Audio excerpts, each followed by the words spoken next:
Quando uma criança de 7 anos é vendida pela própria avó, ela não perde apenas a infância, mas a alma. Durante 10 anos, vivi no inferno enquanto os adultos, que deveriam ter me protegido, contavam o dinheiro da minha dor. Bom dia, meus queridos amigos. Aqui é a vovó Zelda, com meus 72 anos de experiência de vida, falando diretamente da minha modesta casa no Kentucky rural, onde a brisa da montanha traz algum alívio do calor e das memórias pesadas. Quem me vê hoje com meus cabelos brancos, minhas plantas no quintal e meu livro de orações sempre à mão, jamais imaginaria o que vivi na infância. Antes de começar esta história difícil, quero agradecer do fundo do meu coração por estarem assistindo. Se esta história tocar seu coração, por favor, deixe um like, se inscreva no canal e me diga nos comentários de qual parte da América você está ouvindo. Isso me dá forças para continuar compartilhando estas histórias que precisam ser contadas. Eu nasci em 1953 em uma cidadezinha do Kentucky, tão pequena que mal aparecia nos mapas. Apenas algumas estradas de terra, uma igrejinha, uma escola que só ia até a quarta série e muita, muita pobreza. Minha mãe trabalhava nos campos do nascer ao pôr do sol. E meu pai, bem, ele sumiu antes mesmo de eu nascer, como tantos outros homens daquela época. Morávamos em um casebre simples nos arredores da cidade. Eu, minha mãe e minha avó, Josephine, ou Vovó Joe, como todos a chamavam. Ela era uma mulher forte, de pele escura enrugada pelo sol, mãos calejadas e um olhar que parecia feito de pedra. Nunca a vi sorrir, nem uma única vez em todos os anos em que vivemos juntas. Nossa casa era de pranchas de madeira, chão de terra batida, um telhado que gotejava quando chovia forte. Nós três dormíamos em um único cômodo, separado da cozinha apenas por uma cortina velha. Não havia banheiro dentro, só uma casinha no quintal, daquelas com um buraco no chão que chamávamos de fossa. À noite, usávamos um pinico debaixo da cama para não termos que sair no escuro. A fome era nossa companheira constante. Alguns dias, nossa única refeição era um mingau ralo feito com fubá e um pouco de água com sal. Quando minha mãe conseguia trazer alguns vegetais da fazenda onde trabalhava, era um banquete. Carne, só em ocasiões muito especiais, talvez uma vez por mês, e mesmo assim era mais osso do que carne.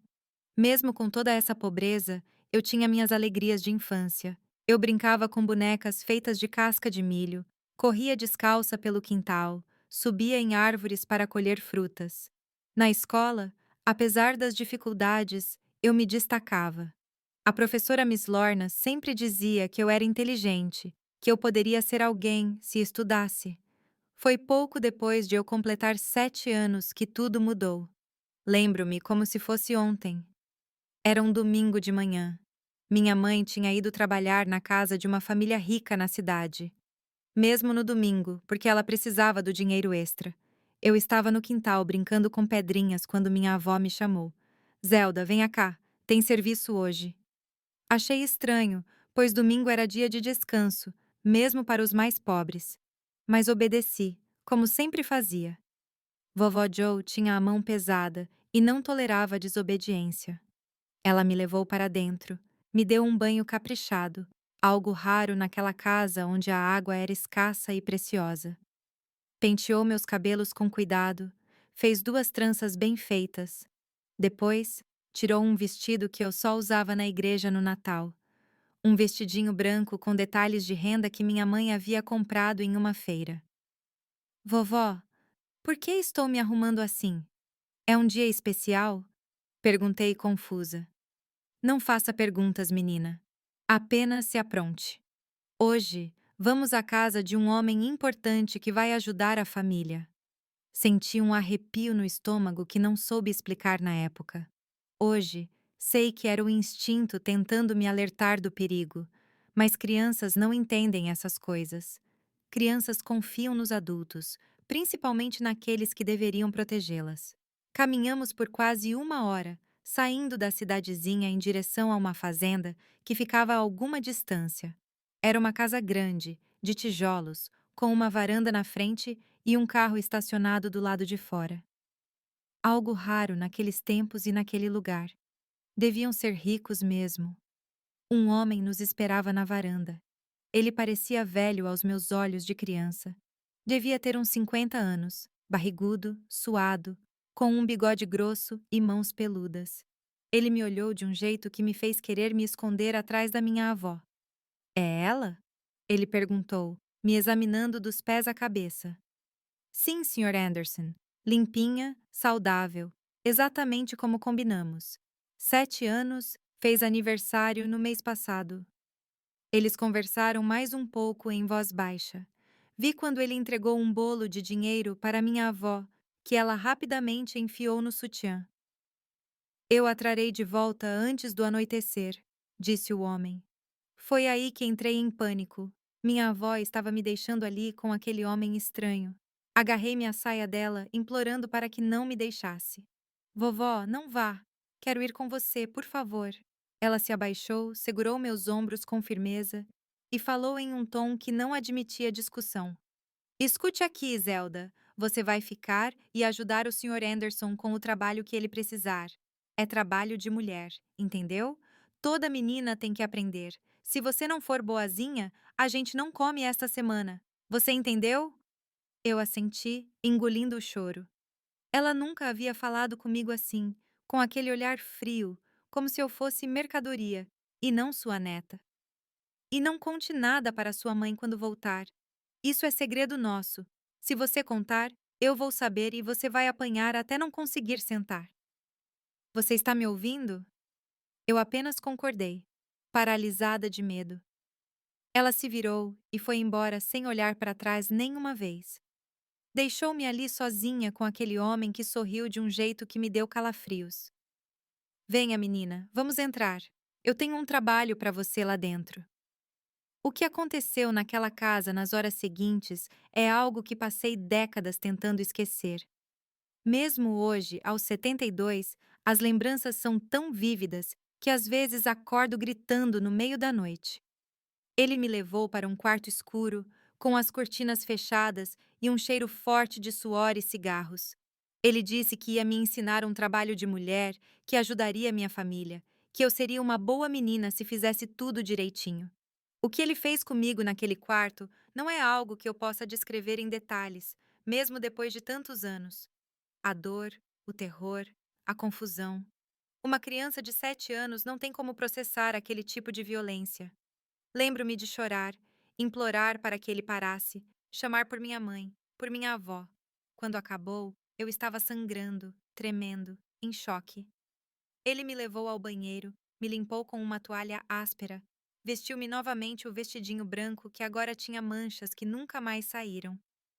Se você contar para alguém, eu vou na sua casa e mato sua mãe e sua avó. Entendeu, menina? Eu assenti, incapaz de falar. Eu estava entorpecida, como se minha alma tivesse saído do meu corpo para não sentir aquela dor. Quando minha avó voltou para me buscar, já era quase noite. Eu ainda estava tremendo, mal conseguia andar, sabe? Ela olhou para mim, para o vestido manchado e não demonstrou emoção. Disse: Você se comportou bem. É assim que tem que ser. No caminho de volta para casa, ela me disse que aquilo era normal, que todas as meninas passavam por isso, que era um trabalho que só mulheres podiam fazer, que o dinheiro que ela recebeu compraria comida para a semana inteira. Não faça essa cara, menina. Não foi tão ruim. Da próxima vez será mais fácil. Da próxima vez. Essas palavras me causaram um terror tão grande que vomitei ali mesmo na beira da estrada. Minha avó me deu alguns tapas nas costas, impaciente. Pare com essa frescura. Você quer passar fome? Quer ver sua mãe doente de tanto trabalhar? Isso é tudo o que você precisa fazer para ajudar a família. Outras meninas da sua idade fazem coisas muito piores. Quando chegamos em casa, minha mãe já estava lá, preocupada com nossa ausência. Minha avó explicou que tínhamos ido visitar uma amiga dela que estava doente, que eu tinha brincado com outras crianças e me sujado no quintal. Eu queria gritar, contar tudo, implorar para que minha mãe me protegesse, Mas as palavras não saíam. O medo do que poderia acontecer, as ameaças e, mais do que isso, a vergonha. Uma vergonha profunda, como se o que tivesse acontecido fosse culpa minha. Naquela noite, deitada no colchão fino que eu dividia com minha mãe, eu chorei em silêncio até cair no sono. Ela deve ter notado algo estranho, pois me abraçou mais apertado que o normal, como se pressentisse que algo estava errado, mas não perguntou nada. Talvez pelo cansaço, talvez pelo medo da resposta. O que eu não sabia naquela noite, e levaria anos. Ela ficava na sala da casa, conversando com os homens, tomando café ou uísque, contando histórias enquanto eu era levada para o quarto por eles. Ela fingia não ouvir meu choro, meus pedidos. Ela contava o dinheiro enquanto esperava o trabalho terminar. As ameaças eram constantes. Se eu me recusasse a ir, ela dizia que eu não comeria naquela semana. Se eu contasse para alguém, ela jurava que me mandaria para um lugar muito pior, onde meninas desobedientes vão e nunca mais voltam. A vida é assim, ela sempre repetia. Mulheres nasceram para sofrer. Quanto antes você aprender isso, melhor. Uma vez, tentei resistir. Escondi-me debaixo da cama quando ela me chamou para o serviço. Ela me arrastou para fora pelos cabelos, me deu uma surra com o cinto do avental e me trancou no galpão dos fundos, onde guardávamos lenha e ferramentas. Fiquei lá por 2 dias sem comida, apenas um pouco de água que ela jogava em um prato de vez em quando, como se eu fosse um cachorro. Quando ela finalmente me tirou, eu estava tão fraca e tão apavorada que não resisti mais quando ela me arrumou para mais uma visita. O dinheiro que ela recebia nunca parecia ser o suficiente. Nossa casa continuava pobre. A comida continuava escassa. Mais tarde, descobri que uma boa parte ia para o uísque que ela bebia em segredo e para o jogo com outras mulheres do bairro. Tentei contar para minha mãe uma vez, quando eu estava quase com 8 anos. Esperei um momento em que estávamos sozinhas. Minha avó tinha saído para comprar algo na venda. Mãe! Comecei, a voz tremendo. A vovó Joe me leva para as casas dos homens. Não consegui terminar. O tapa veio forte, deixando a marca dos 5 dedos no meu rosto. Que mentira você está inventando sobre sua avó? Ela cuida de você enquanto eu me mato de trabalhar. Que vergonha, Zelda! Que ingratidão! Nunca mais tentei contar. Entendi que estava sozinha naquele pesadelo. Os anos se passaram e o horror continuou. De 7 para 9, de 9 para 10. Cada ano trazia homens novos, casas novas, abusos novos. Minha avó me transportava de maneiras diferentes para não levantar suspeitas. Às vezes, a pé, por trilhas escondidas, às vezes pegando carona em carroças, às vezes em carros quando o cliente era rico o suficiente para nos buscar. Lembro-me de uma vez, devia ter uns 9 anos, quando fui levada no porta-malas de um carro. Estava escuro, quente, mal conseguia respirar. Quando chegamos e o porta-malas se abriu, vi que estávamos em uma casa grande em uma cidade vizinha. Havia outros homens esperando. Naquela noite foram 3, um após o outro. Minha avó ficou na varanda, bebendo uísque com mais 2, esperando a vez de receber o pagamento. Cheguei em casa de madrugada, machucada, sangrando, com febre alta. Minha mãe estava desesperada, tinha chamado vizinhos para procurar por nós. Minha avó inventou que tínhamos ido visitar uma parente doente em outra cidade, que o ônibus quebrou na volta, que tivemos que esperar na estrada. E por que ela está assim?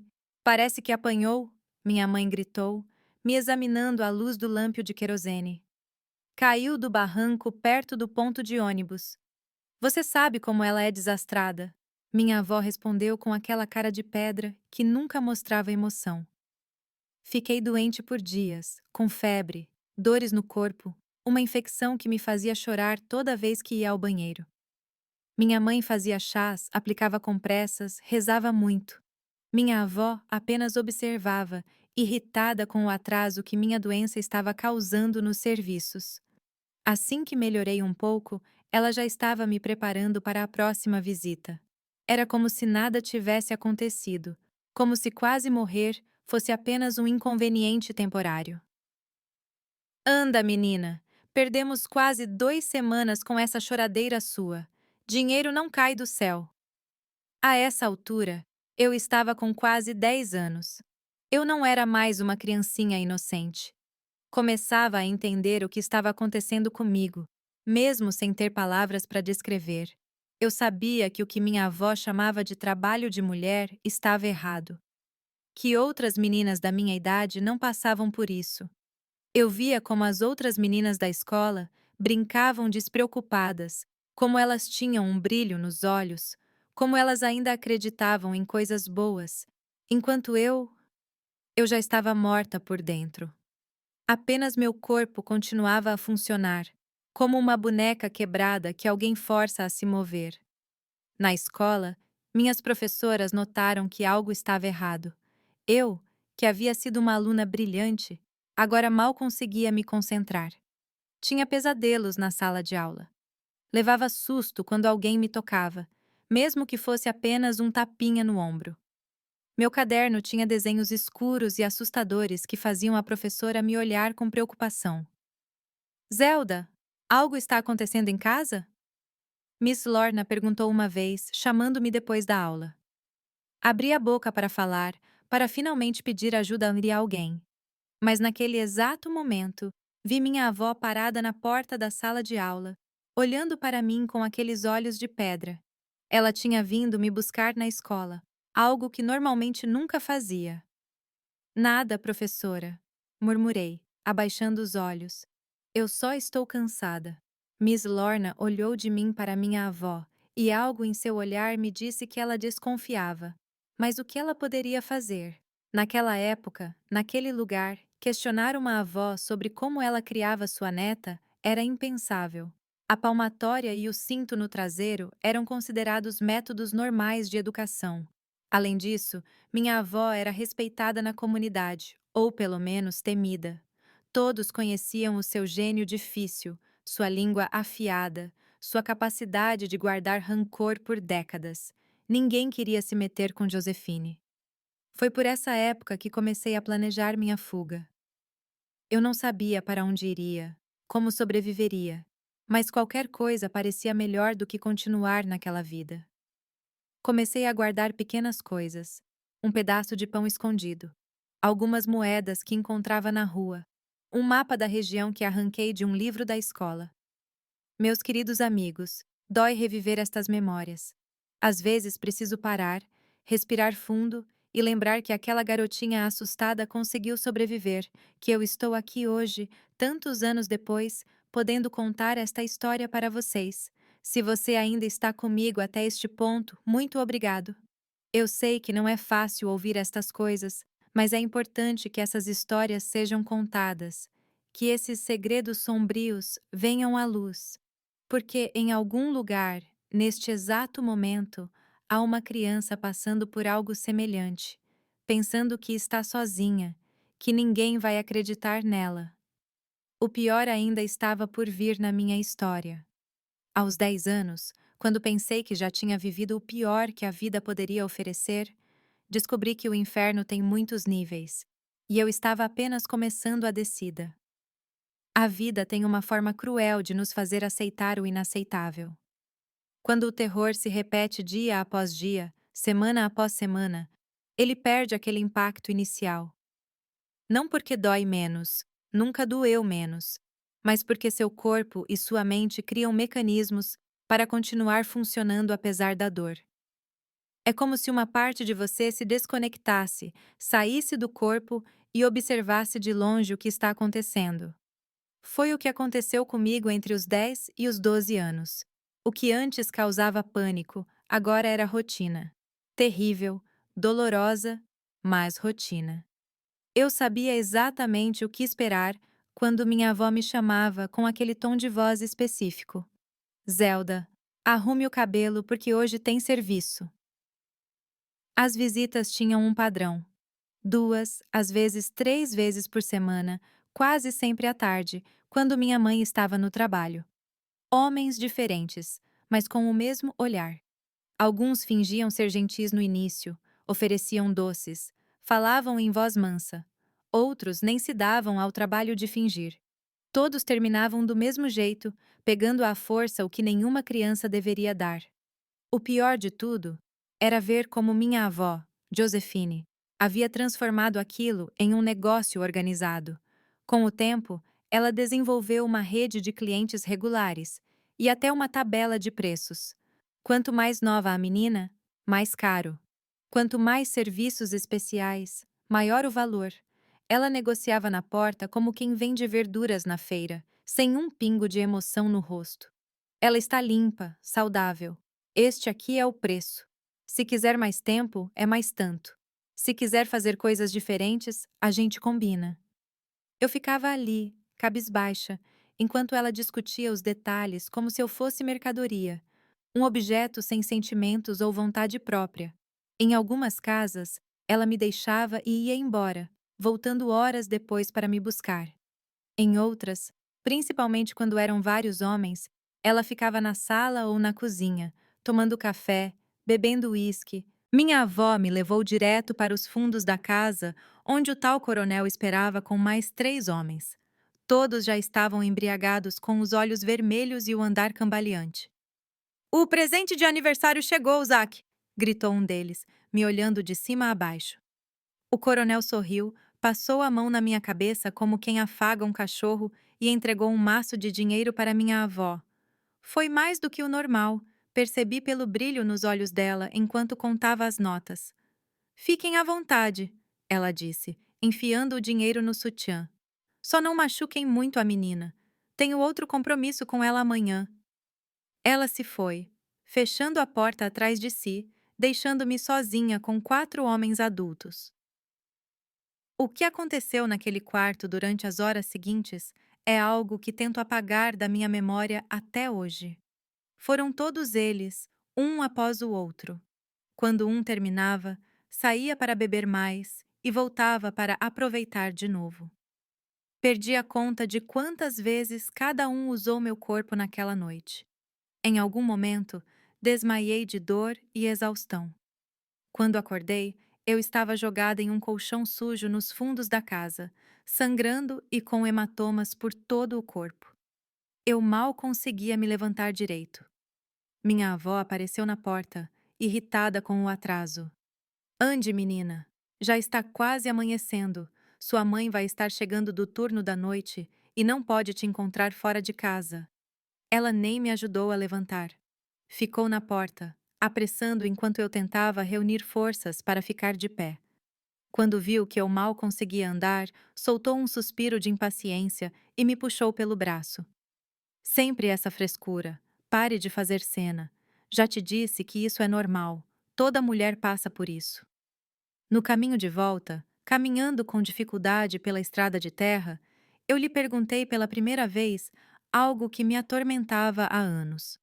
Vovó, por que você faz isso comigo? Você não gosta de mim? Ela parou, olhou para mim com aqueles olhos frios e respondeu algo que eu nunca esqueci. Gostar não enche a barriga. Menina, quando eu tinha a sua idade, minha mãe fez o mesmo comigo. É assim que é. Mulheres pobres só têm o corpo para vender neste mundo. Quanto antes você aprender isso, menos vai sofrer depois. Foi a única vez que ela mencionou algo sobre o seu próprio passado. Ela nunca mais tocou no assunto, mas aquela frase ficou martelando na minha cabeça por anos. Será que era mesmo assim? Um ciclo sem fim de avós, vendendo netas que cresciam para se tornar avós, que vendiam netas. Quando chegamos em casa, minha mãe já estava lá, preocupada com nossa ausência. Minha avó contou a mesma história de sempre, que tínhamos ido ajudar na casa de uma conhecida, que o serviço demorou mais do que o esperado. E por que ela está mancando e com este hematoma no braço? Minha mãe perguntou, me examinando com os olhos cansados do turno da noite no hospital, onde trabalhava como faxineira. Caiu da escada quando estava limpando as janelas. Minha avó respondeu sem hesitar. Essa menina é muito desastrada. Minha mãe acreditou ou fingiu acreditar. Às vezes me pergunto se ela realmente não desconfiava de nada. Ou se no fundo ela sabia, mas optava por não ver. Talvez fosse mais fácil assim. Talvez o peso de saber a verdade fosse demais para ela, que já carregava tantos fardos. Depois daquela noite na fazenda, fiquei doente por quase 2 semanas. Febre alta, dores intensas, um corrimento estranho que me causava ardência. Minha mãe queria me levar ao médico na cidade vizinha, mas minha avó não deixou. É só uma gripezinha. Dá chá de alho com limão que passa. Ela sabia que um médico reconheceria os sinais de abuso, faria perguntas difíceis de responder. Então, fiquei em casa, recebendo os cuidados limitados que minha mãe podia oferecer entre um turno de trabalho e outro. Assim que a febre baixou, embora eu ainda sentisse dor, minha avó já estava me preparando para novas visitas. O dinheiro da fazenda havia acabado, gasto em uísque e no jogo de cartas que ela frequentava em segredo, e precisávamos de mais. Apronte-se, porque hoje vamos na casa do Sr. Yu. Pela primeira vez, eu me rebelei abertamente. Joguei o vestido que ela me oferecia no chão e gritei: Eu não vou! Eu não aguento mais! Estou cansada de ser machucada! O tapa veio forte, me derrubando na cama. Ela nunca havia me batido na frente da minha mãe. Mas naquele dia, estávamos sozinhas na casa. Escute aqui, sua menina ingrata. Você pensa que a comida aparece na mesa por milagre? Você pensa que este teto sobre sua cabeça é de graça? Se não fosse eu para negociar estes serviços para você, nós já teríamos morrido de fome. Eu me encolhi na cama, protegendo o rosto com os braços, esperando mais golpes, mas em vez disso, ela mudou de tática. Sua voz se tornou mais baixa, mais ameaçadora. Se você não for hoje, você não come mais nada nesta casa. Eu vou trancar o armário da comida e ficar com a chave. Vamos ver quanto tempo você dura só com água. Não era uma ameaça vazia. Ela já havia feito isso antes por períodos mais curtos quando eu demonstrava resistência. Um dia sem comida, às vezes 2. Desta vez, pelo seu tom de voz, seria diferente. E se você continuar desobedecendo, eu vou te mandar embora. Conheço gente que leva meninas para trabalhar em outras cidades. Lá, sim, você vai ver o que é sofrer de verdade. A fome era um medo real para mim.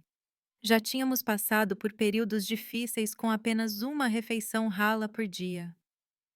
A ideia de ser enviada para longe, para um lugar desconhecido, com pessoas piores ainda que minha avó, me apavorava.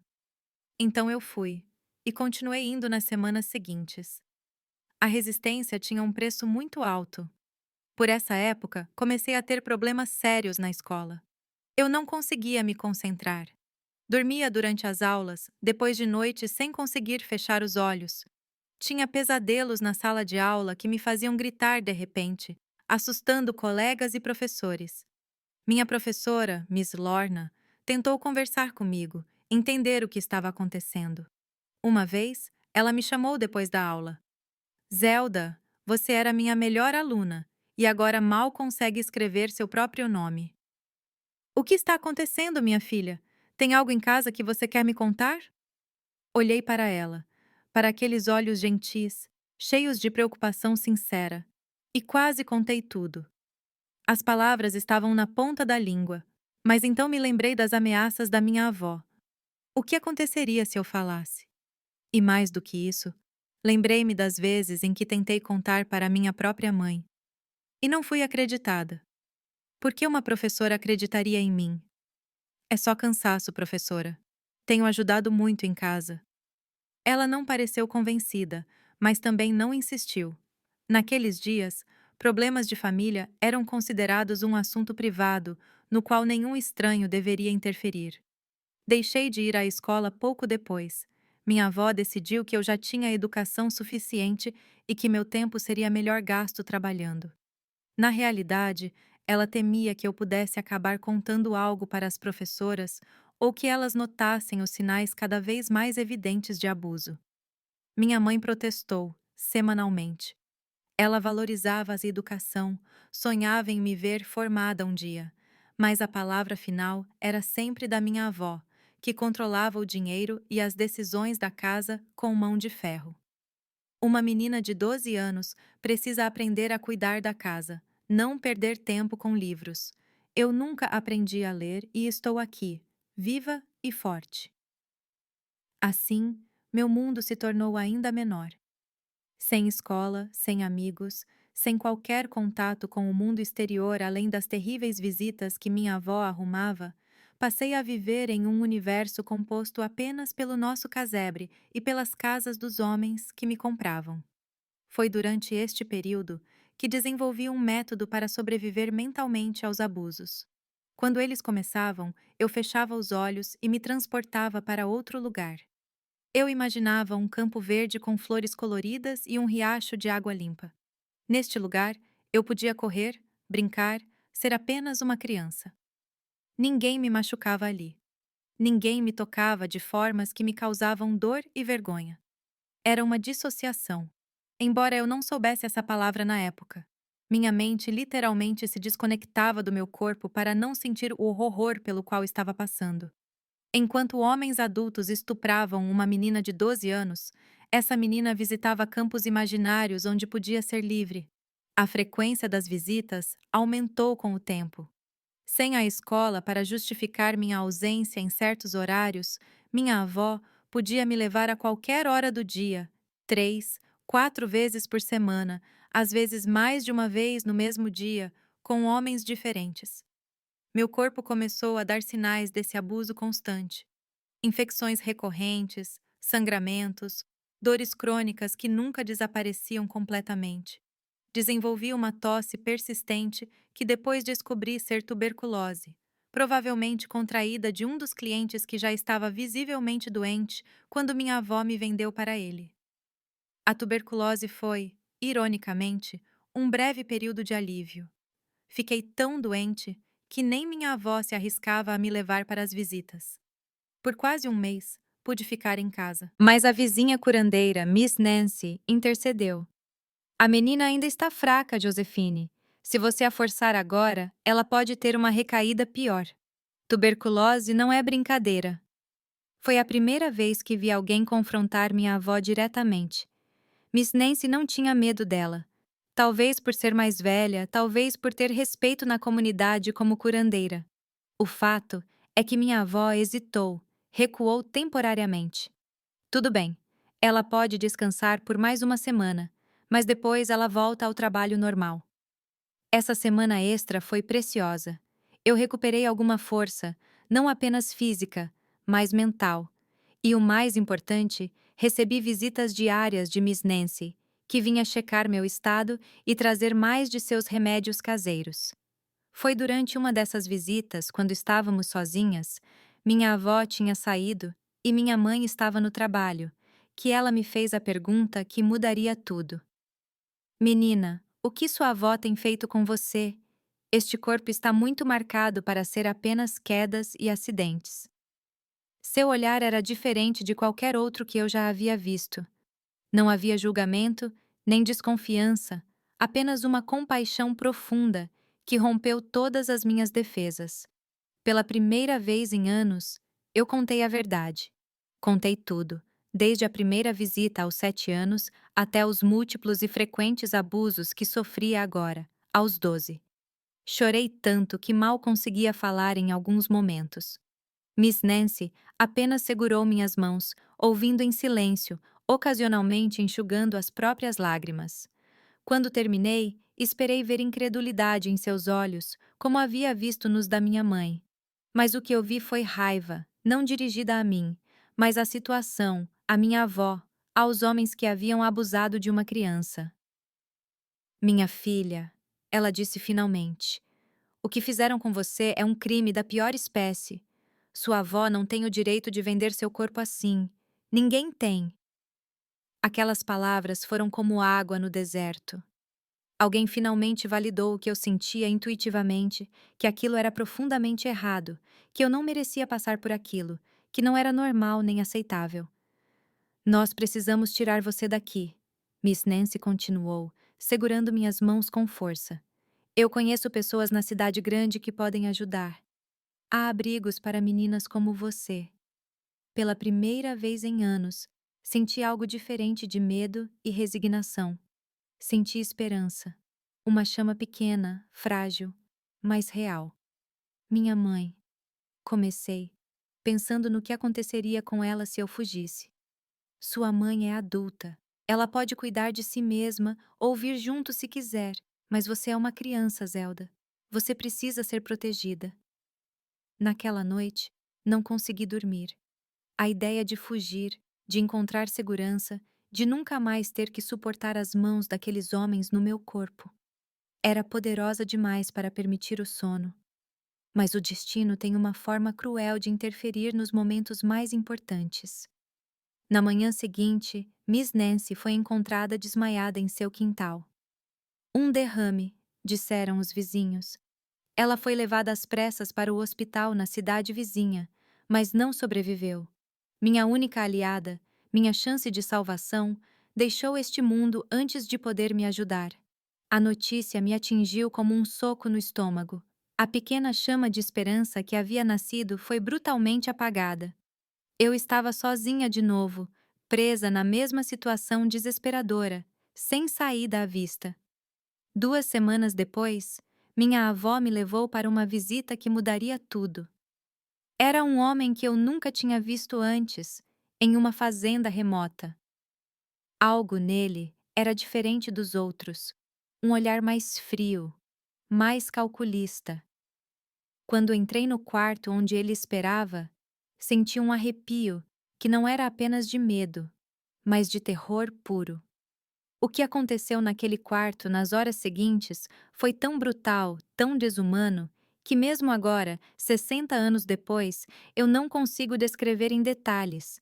Ele não queria apenas me abusar, ele queria me machucar, me humilhar, me destruir completamente. Em um certo momento, quando pensei que já tinha suportado o pior, ele pôs as mãos no meu pescoço e começou a apertar, forte, cada vez mais. Olhei nos olhos dele e vi algo que nunca tinha visto antes: o desejo de matar. Ninguém vai sentir sua falta, sua vadia. Ele sussurrou enquanto apertava. Sua avó já pegou o dinheiro. O que acontece com você depois, não importa. Foi naquele instante, à beira da morte, que algo dentro de mim se rompeu. Um instinto de sobrevivência que eu nem sabia que ainda existia despertou com força total. Meu corpo, fraco e machucado, encontrou uma reserva final de energia. Com um movimento brusco, consegui me soltar, empurrá-lo. Ele, surpreso com a minha resistência inesperada, caiu para trás, batendo a cabeça no canto do criado mudo. Eu não parei para ver se ele estava ferido. Não parei para pegar minhas roupas. Corri, nua, sangrando, para fora daquele quarto, para fora daquela casa, para fora daquela vida que não era vida. A estrada de terra se estendia à minha frente, sob um céu que começava a escurecer. Eu não sabia para onde estava indo. Apenas sabia que não podia voltar. Nunca mais. Corri pela estrada de terra como um animal selvagem, fugindo de caçadores. Meu corpo, nu, cortado, sangrando, mas movido por um desespero que era mais forte que qualquer dor física. Não olhei para trás nenhuma vez. Tinha certeza de que aquele homem viria atrás de mim, de que minha avó apareceria a qualquer momento, de que eu seria arrastada de volta para o inferno. A noite caía rápido no Kentucky rural. Logo a escuridão seria completa, sem luzes da cidade para iluminar o caminho. Mas o escuro não me assustava. Eu vivia no escuro há anos. O que me aterrorizava era a ideia de ser encontrada. Depois de correr pelo que pareceu uma eternidade, avistei uma pequena capela na beira da estrada. Uma daquelas construções simples que pontilham o interior americano, onde os fiéis paravam para fazer orações durante as jornadas. Estava vazia, graças a Deus. Eu me abriguei ali, encolhida em um canto, tremendo de frio, dor e medo. Foi naquela capela que passei minha primeira noite de liberdade. Uma liberdade assustadora, incerta, mas ainda assim liberdade. Chorei até não ter mais lágrimas. Rezei com palavras desconexas e, por fim, exausta demais para permanecer consciente, caí no sono. Acordei com os primeiros raios de sol e o barulho de um carro se aproximando. Entrei em pânico. Seria ele ou minha avó? Eu me escondi atrás do pequeno altar, cobrindo meu corpo nu com um pano que servia de toalha para as oferendas. Ouvi passos se aproximando, a porta da capela se abrindo. Prendi a respiração. Bom Deus, tem alguém aí? Era uma voz feminina, idosa. Mesmo assim, não me mexi, não respondi. Eu tinha aprendido da pior forma possível a não confiar em adultos. Criança, eu sei que você está aí. Eu vi o rastro de sangue na entrada. Eu não vou te machucar, eu prometo. Lentamente, espreitei por trás do altar. Era uma mulher negra, de cabelos brancos presos em um coque, vestida de forma simples, mas limpa. Ela carregava uma sacola de compras e um terço enrolado na mão. Meu Deus do céu! Ela sussurrou quando me viu, completamente nua, coberta de hematomas e cortes, com sangue seco entre as pernas. Quem fez isso com você, criança? Eu não consegui responder. Eu apenas chorei. Um choro diferente da noite anterior. Não era mais o choro desesperado de quem foge, mas o choro de alívio de quem, depois de muito tempo perdida, encontra um rosto humano que não demonstra nem desejo, nem crueldade, apenas compaixão. A senhora, Miss Florence, como descobri depois, tirou o xale que cobria seus ombros e me envolveu nele. Sem fazer mais perguntas, me levou para o carro, uma velha perua que pertencia ao seu filho. Ela me colocou no banco de trás, com cuidado para não tocar em nenhuma das minhas feridas, e dirigiu em silêncio para sua casa. Miss Florence morava sozinha em um sítio pequeno, a alguns quilômetros de distância. Seu filho, que era caminhoneiro, havia comprado aquele pedaço de terra para ela passar a velhice, e só aparecia uma vez por mês durante as folgas da estrada. Era um lugar simples, mas limpo e organizado, com um quintal cheio de plantas medicinais e árvores frutíferas. Ela me levou para dentro, encheu uma bacia com água morna e, com uma delicadeza que eu nunca tinha conhecido, limpou minhas feridas. Ela não fez perguntas sobre o que havia acontecido ou como eu tinha chegado àquela situação. Apenas cuidou de mim como se eu fosse um pássaro caído do ninho, frágil e precisando de proteção. Depois de me limpar, ela me deu um vestido velho que, embora fosse grande demais, era a primeira roupa limpa e sem manchas que eu vestia em muito tempo. Preparou um caldo de galinha que me lembrou de como eu estava faminta. Comi devagar, com dificuldade. E por fim, contei sobre o homem que havia tentado me matar na noite anterior, sobre como eu consegui escapar, sobre como corri nua pela estrada sem saber para onde ir. Miss Florence ouviu tudo sem interromper. Quando terminei, ela estava chorando em silêncio, as lágrimas correndo pelo seu rosto enrugado. Você está segura agora. Foi tudo o que ela disse, segurando minhas mãos com firmeza. Enquanto eu viver, ninguém mais vai te machucar. Passei 3 meses escondida naquela fazenda. Descobri mais tarde que minha avó e minha mãe me procuraram na região, que foram ao gabinete do xerife relatar meu desaparecimento, que inventaram histórias de que eu era uma menina problemática que havia fugido de casa levando dinheiro. O homem que eu havia empurrado sobreviveu, ao que parece. Ele também me procurou, mas por motivos diferentes. Queria vingança pela queda que o deixou com um corte profundo na cabeça. Mas ninguém pensou em procurar no sítio isolado de uma senhora idosa. Era o esconderijo perfeito. Lentamente comecei a me recuperar. Não apenas das feridas físicas, que eram muitas e graves, mas também das feridas da alma, que eram ainda mais profundas. Miss Florence nunca me pressionou a falar sobre o que havia acontecido. Nunca exigiu detalhes. Ela apenas estava ali, uma presença constante e confortadora, ensinando-me pequenas tarefas pela fazenda, contando histórias da sua própria vida, mostrando-me que existia bondade no mundo. Ela era uma curandeira e ervanária conhecida na região por suas receitas de remédios naturais.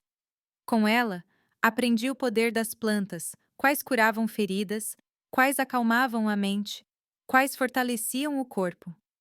Estas plantas são a sabedoria da terra, ela me dizia enquanto colhíamos ervas no quintal. Elas não julgam, não machucam, apenas curam e fortalecem aqueles que sabem respeitá-las. Foi com suas ervas e suas orações que ela tratou não apenas minhas feridas externas, mas também as internas. As infecções recorrentes, a dor crônica, os danos causados por anos de abuso e pelo aborto forçado que minha avó havia provocado com um chá forte quando engravidei aos 12 anos. Sim, porque houve um bebê antes da minha fuga. Um bebê que nunca cheguei a conhecer, que foi expulso do meu corpo ainda em formação com ervas amargas que me fizeram sangrar por dias. Delirando de dor no chão do nosso casebre. Minha avó se recusou a chamar ajuda, dizendo que era frescura, que mulheres foram feitas para suportar a dor. Eu quase morri naquela ocasião. E uma parte de mim realmente morreu. Uma inocência que eu nunca recuperei. Miss Florence ouviu esta história com lágrimas nos olhos e depois me levou a um cantinho especial do quintal, onde plantou uma roseira. Esta é a roseira do anjinho, ela explicou, para honrar a vida que não pôde florescer, para que você saiba que aquela criança não foi culpada de nada, nem você. A culpa foi deles, só deles. Foi a primeira vez que alguém reconheceu o bebê que perdi. A primeira vez que pude chorar abertamente por aquela perda sem vergonha ou culpa. Aquela roseira se tornou um lugar de cura para mim. Eu a regava diariamente, conversava com ela, confessava meus medos e esperanças a ela, e ela cresceu forte e resiliente, assim como eu estava começando a crescer. Após 3 meses, quando minhas feridas físicas haviam cicatrizado e eu não acordava mais gritando todas as noites, Miss Florence me chamou para uma conversa séria. Zelda, você sabe que não pode ficar escondida aqui para sempre. Você tem 12 anos. Você precisa estudar, ter uma vida normal. E eu já estou velha. Não sei por quanto tempo ainda estarei nesta terra. O pânico me invadiu imediatamente. Voltar para casa era impensável. Voltar para minha avó, para aqueles homens. Eu preferia morrer. Eu não vou te mandar de volta para aquele inferno, ela me garantiu, vendo o meu medo. Mas eu conheço um lugar em Cincinnati onde cuidam de meninas que sofreram como você. Um abrigo administrado por freiras. Lá você pode estudar, ter uma cama limpa, comida na mesa e, o mais importante, segurança. Cincinnati parecia outro mundo. Eu nunca havia saído do interior, nunca tinha visto arranha-céus, nunca tinha imaginado uma vida além daquelas estradas de terra e casinhas simples. A ideia me apavorava e me fascinava ao mesmo tempo. E se eles me encontrarem lá? E se minha avó descobrir onde eu estou? Eles não vão te encontrar. Cincinnati é grande demais, e no abrigo ninguém vai te entregar. As freiras são rígidas, mas justas. Elas protegem suas meninas como leoas. Assim, em uma manhã de outubro de 1966, eu embarquei no ônibus para Cincinnati, acompanhada por Miss Florence. Ela havia vendido algumas galinhas e um porco para comprar as passagens e algumas roupas novas para mim. As primeiras roupas que eram realmente minhas que eu já havia possuído. A viagem durou horas que pareceram dias. O medo de ser descoberta, de que minha avó ou um daqueles homens aparecesse no ônibus, não me deixava relaxar nem por um minuto. Eu segurava a mão de Miss Florence tão apertado que meus dedos ficaram brancos. Cincinnati me recebeu com seu calor, seus cheiros fortes, seu ruído incessante. Uma cidade enorme, labiríntica, tão diferente de tudo o que eu conhecia que parecia outro planeta. As ruas asfaltadas, os prédios altos, os carros por toda parte, as pessoas apressadas que nem notavam nossa presença. Era assustador e maravilhoso ao mesmo tempo. O abrigo St. Mary's ficava em um casarão antigo, em um bairro operário, administrado por freiras franciscanas. Quando chegamos, fomos recebidas pela irmã Conk, uma mulher alta e magra, de rosto austero, mas olhos bondosos. Miss Florence explicou minha situação em termos gerais. Uma menina que havia sofrido graves abusos e precisava de proteção. A freira não pediu detalhes. Parecia ter visto casos como o meu antes. Ela apenas assentiu e disse que eu seria bem-vinda, que haveria um lugar para mim entre as outras meninas. Despedir-me de Miss Florence foi um dos momentos mais difíceis da minha vida. Ela havia sido minha salvadora, minha primeira experiência de amor verdadeiramente maternal. Ela me abraçou forte, sussurrando bênçãos e conselhos no meu ouvido, e me deu um pequeno saco de pano. Estas são sementes da roseira do anjinho, ela explicou. Quando você tiver seu próprio cantinho, plante-as, para se lembrar que, mesmo das experiências mais dolorosas, algo bonito pode nascer. Fiquei no abrigo St. Mary's por 4 anos. Foi um período de adaptação difícil, de pesadelos constantes, de reaprender a confiar. As freiras eram disciplinadoras, mantinham rotinas rígidas, mas nunca foram cruéis. Havia orações diárias, aulas, tarefas domésticas, tudo em horários precisos. Para alguém que havia vivido no caos e no terror por tanto tempo, aquela estrutura era estranhamente confortadora. As outras meninas tinham histórias semelhantes à minha. Algumas tinham sido abusadas por padrastos, outras abandonadas por mães que não conseguiam sustentá-las. Outras resgatadas das ruas onde se prostituíam para sobreviver. Éramos todas sobreviventes, cada uma à sua maneira. Voltei a estudar, retomando de onde havia parado quando minha avó me tirou da escola. No começo, era difícil me concentrar, acompanhar as lições. Minha mente ainda estava fragmentada pelo trauma, cheia de buracos negros e memórias que explodiam nos momentos mais inesperados. Mas as freiras foram pacientes, principalmente a irmã Matilda, a professora de inglês, que ficava comigo depois das aulas, ajudando-me a recuperar o tempo perdido. Você tem um dom com as palavras, Zelda. Ela me dizia enquanto lia meus ensaios. Através delas, você pode transformar sua dor em algo maior do que você mesma. Foi ela quem me incentivou a escrever um diário, a colocar no papel as lembranças que me atormentavam. No início, era doloroso demais. As palavras saíam desconexas, manchadas de lágrimas. Mas com o tempo, descobri que cada memória que eu colocava no papel perdia um pouco do seu poder sobre mim. Era como drenar o veneno de uma ferida para que ela pudesse finalmente cicatrizar. Os anos no abrigo não foram fáceis, mas foram seguros. Pela primeira vez desde os 7 anos, eu podia dormir sem medo de ser acordada para fazer serviço. Pela primeira vez, eu tinha refeições regulares, roupas limpas, um lugar para chamar de meu. Mesmo que fosse apenas uma cama em um dormitório compartilhado com 15 outras meninas. Aos 16 anos, tive que deixar o abrigo. Era a regra. Ao completarmos aquela idade, precisávamos abrir espaço para meninas mais jovens, mais vulneráveis. Algumas voltavam para suas famílias, quando isso era possível e seguro. Outras iam trabalhar como empregadas domésticas em casas que as freiras consideravam confiáveis. Algumas simplesmente desapareciam nas ruas de Cincinnati, incapazes de se adaptar a um mundo que só conheciam pela violência. Para mim, as freiras arrumaram um emprego em uma pequena pensão familiar perto do centro da cidade.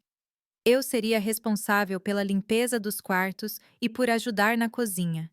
Em troca, receberia um pequeno salário e poderia morar em um quartinho nos fundos da propriedade. Era um novo começo. Martha, a dona da pensão, era uma mulher de meia-idade, viúva de um comerciante, que havia deixado aquele pequeno negócio como sustento para ela e os 2 filhos. Ela era exigente com o trabalho, mas justa, e o mais importante, respeitava meus limites, nunca perguntou sobre meu passado, nunca tentou me tocar ou se aproximar de formas que me deixassem desconfortável. Foi na pensão que conheci o Sr. Augustus, um professor aposentado que alugava um dos quartos permanentemente. Ele era um homem na casa dos 60 anos, cabelos brancos, óculos grossos, sempre com um livro na mão. Ele notou como eu olhava curiosamente para sua pequena biblioteca pessoal enquanto arrumava o quarto. Você gosta de ler, menina? Ele perguntou um dia, me flagrando olhando para as lombadas dos livros. Sim, senhor. Aprendi no abrigo com as freiras. Ele sorriu. Um sorriso gentil que não continha segundas intenções. Algo que me levou muito tempo para reconhecer depois de anos, associando sorrisos masculinos a perigo iminente. Você pode pegar emprestado o que quiser. Livros foram feitos para circular, não para juntar poeira nas prateleiras. Assim, começou uma amizade improvável entre uma menina traumatizada de 16 anos e um professor aposentado de 60. Ele me emprestava livros, discutia as histórias comigo, explicava palavras e conceitos que eu não entendia. Através desses livros, eu descobri mundos que jamais havia imaginado, vidas tão diferentes da minha que pareciam fantasias. O Sr. Augustus nunca tentou nada inapropriado, nunca cruzou os limites de uma amizade respeitosa. Ele foi o primeiro homem em quem consegui confiar depois de tudo o que eu havia passado. Ele se tornou uma espécie de pai ou avô que eu nunca tive. Alguém que se importava com meu crescimento, com meu futuro, sem esperar nada em troca. Foi ele quem me incentivou a terminar meus estudos formalmente. Com a ajuda dele, me matriculei em um programa noturno de GED. Eu trabalhava na pensão durante o dia e estudava à noite. Era exaustivo, mas cada livro que eu lia, cada conhecimento que eu adquiria, me afastava um pouco mais daquela menina apavorada que havia fugido nua por uma estrada de terra anos antes. O passado, no entanto, nunca nos abandona completamente. Mesmo nos momentos de maior paz, ele encontra formas de nos lembrar de sua existência. Para mim, este lembrete veio quando completei 18 anos, na forma de uma carta entregue na pensão. Era de Miss Florence, minha salvadora, a mulher que havia me encontrado na capela e me abrigado em sua fazenda. Não tínhamos mantido contato desde a minha ida para o abrigo. Era mais seguro assim, para evitar que minha avó pudesse me rastrear. A carta era breve, escrita em letra trêmula. Ela estava doente, sabia que não tinha muito tempo e queria me ver uma última vez.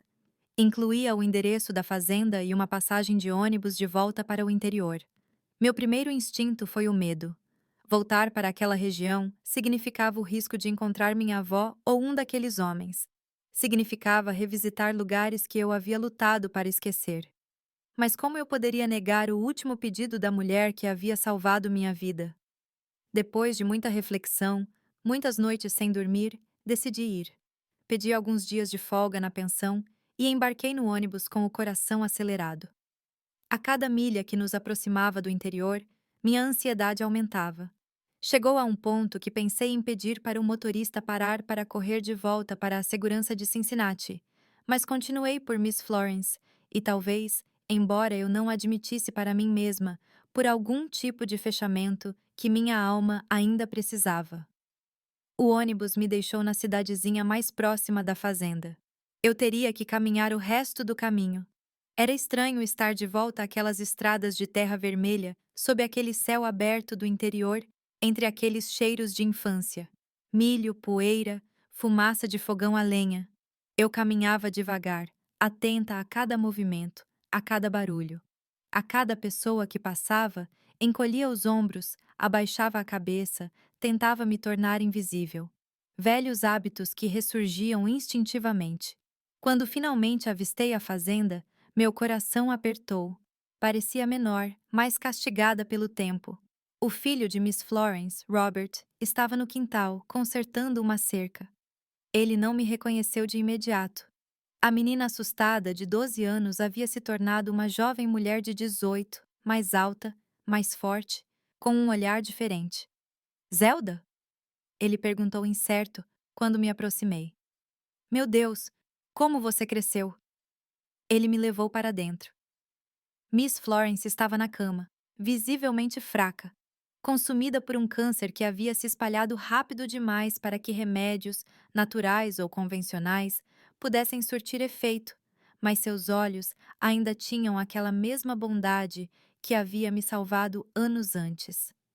Minha filha, ela sussurrou quando me viu, estendendo a mão trêmula. Você voltou. Passei 3 dias ao lado dela. 3 dias cuidando dela como ela havia cuidado de mim, preparando os chás que ela mesma havia me ensinado a fazer, contando histórias da minha vida em Cincinnati, ouvindo seus últimos conselhos e bênçãos. Na manhã do quarto dia, ela partiu em silêncio, sem sofrer, como quem apenas decide que chegou a hora de continuar a jornada. Segurei sua mão até o fim, sentindo a vida deixar aquele corpo que havia abrigado tanta sabedoria e bondade. O funeral foi simples, como ela teria desejado. Apenas eu, Robert e alguns vizinhos próximos. Quando tudo acabou, ele me chamou para uma conversa. Minha mãe deixou algo para você, ele disse, me entregando um envelope. Ela pediu para que eu só entregasse depois que ela se fosse. Dentro do envelope havia uma escritura. Miss Florence havia deixado a fazenda para mim. Aquele pedaço de terra onde eu havia encontrado segurança pela primeira vez, onde minha cura havia começado, seria meu. Mas e você? Perguntei a Robert confusa. Você é o filho dela. Você deveria ter tudo. Ele sorriu.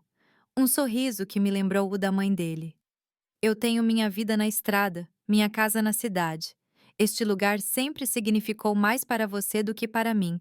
Minha mãe sabia disso. Eu voltei a Cincinnati para organizar minha vida, terminar meus estudos, despedir-me da senhora Marta e do senhor Augustus. 3 meses depois, eu estava de volta à fazenda. Minha fazenda. Agora, era arriscado. Eu sabia que minha avó ainda vivia na região. Talvez alguns daqueles homens também. Mas algo dentro de mim havia mudado. Eu não era mais a menina apavorada que corria para se esconder. Eu era uma mulher que havia sobrevivido ao pior e estava pronta para encarar seus demônios. O primeiro que encontrei foi do passado. No mercado da cidade, comprando mantimentos para a fazenda, dei de cara com minha mãe. 6 anos haviam se passado desde a minha fuga. Ela parecia muito mais velha, curvada, com olheiras profundas e o cabelo já grisalho, apesar de ter apenas 40 anos. Ficamos nos encarando por um longo momento. Vi o reconhecimento em seus olhos, seguido pelo choque, pela incredulidade e depois, pela vergonha. Uma vergonha profunda e dolorosa. Zelda! Ela sussurrou como se estivesse vendo um fantasma. É você? É você, Zelda! A voz da minha mãe era um sussurro trêmulo no meio daquele mercado, como se estivesse vendo um fantasma. Por um momento, fiquei paralisada. Tantas emoções me atravessaram de uma só vez: raiva, medo, tristeza e algo que eu não esperava sentir: pena. Minha mãe parecia uma versão envelhecida e desgastada da mulher que eu lembrava.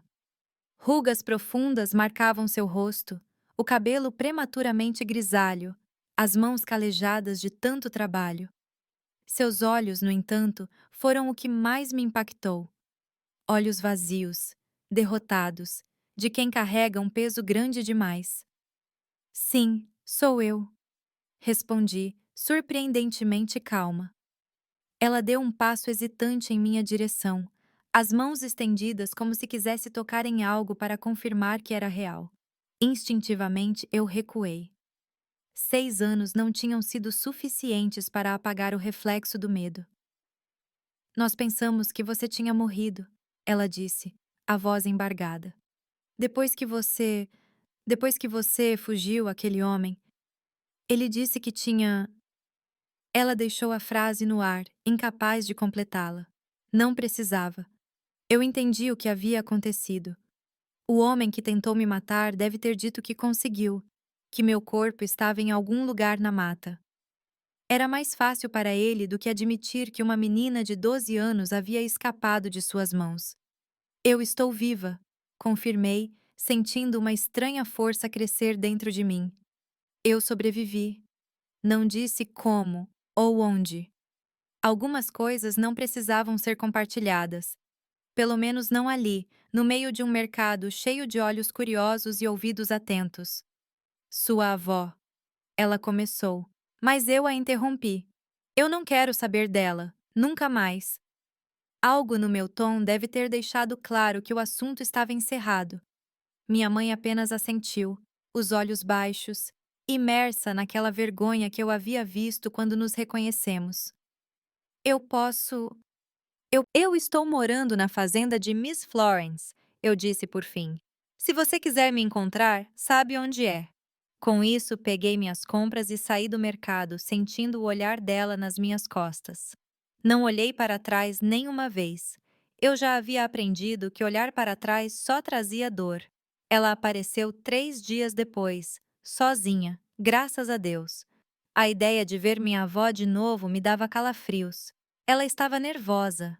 Eu percebia pelos passos hesitantes, pela forma como amassava um lenço gasto entre os dedos. Eu preparei café, um luxo que eu podia agora me dar, plantando meus próprios grãos na fazenda. Sentamos na varanda, o mesmo lugar onde Miss Florence havia me ensinado sobre ervas e plantas medicinais, onde minha cura havia começado.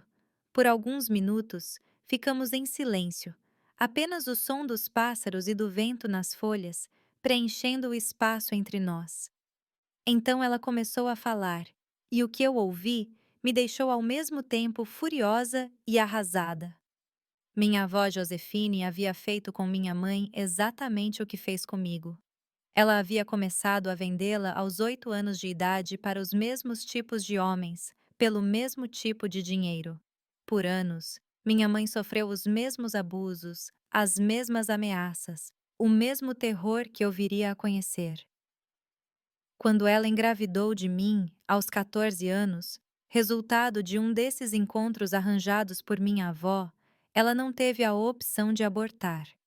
Minha avó via em mim uma futura fonte de renda, uma continuação do ciclo perverso. Ela me manteve viva para isso. Ela sempre dizia que era o destino das mulheres da nossa família. Minha mãe explicou, lágrimas silenciosas correndo pelo seu rosto marcado, que a mãe dela tinha feito o mesmo com ela, e a mãe da mãe dela, antes disso. Um ciclo que vinha de gerações. Quando eu nasci, minha mãe tentou me proteger como pôde. Ela encontrou trabalho fora de casa, para ficar o máximo de tempo possível longe da influência da própria mãe. Mas ela precisava trabalhar cada vez mais para nos sustentar, inevitavelmente me deixando sob os cuidados de minha avó. Eu suspeitava, ela admitiu, a voz quebrada pela vergonha. Eu via os sinais, os hematomas, o jeito que você mudou, como seus olhos perderam o brilho. Mas eu não queria acreditar. Eu não podia acreditar que minha própria mãe estava fazendo com você o que fez comigo. E quando eu tentei te contar, eu perguntei, a dor antiga ressurgindo. Quando eu finalmente encontrei a coragem e você me bateu, me chamou de mentirosa. Ela cobriu o rosto com as mãos, soluçando abertamente agora. Porque naquele momento, admitir a verdade seria admitir meu próprio fracasso, que eu não consegui te proteger, que eu permiti que o ciclo continuasse. Era mais fácil acreditar na mentira, mais fácil fingir que nada estava acontecendo. Eu não sei se a perdoei naquele dia. Perdão não é algo simples, não depois de tanto sofrimento. Mas eu entendi algo importante. Minha mãe também era uma vítima. Uma vítima que se tornou cúmplice por fraqueza, por medo, por sua própria dor não resolvida. Isso não apagava sua responsabilidade, mas colocava suas ações e omissões sob uma luz diferente. E a vovó Joe? Perguntei, temendo a resposta. Ela ainda está. Minha mãe balançou a cabeça. Morreu há 2 anos. Cirrose. O uísque finalmente cobrou seu preço. Senti um alívio enorme, seguido por uma confusão de emoções difíceis de nomear. Não era exatamente alegria pela morte de alguém, nem mesmo de alguém que havia me causado tanto mal. Era mais como uma libertação, a certeza de que aquela mulher nunca mais poderia machucar outra criança, que com ela, talvez, aquele ciclo terrível tivesse finalmente encontrado seu fim. Depois daquele dia, minha mãe e eu desenvolvemos uma relação cautelosa. Não era o amor incondicional entre mãe e filha que algumas pessoas conhecem. Era algo mais complexo, construído sobre as ruínas de um passado doloroso, alimentado por uma compreensão mútua do sofrimento e pela determinação compartilhada de quebrar aquele padrão familiar.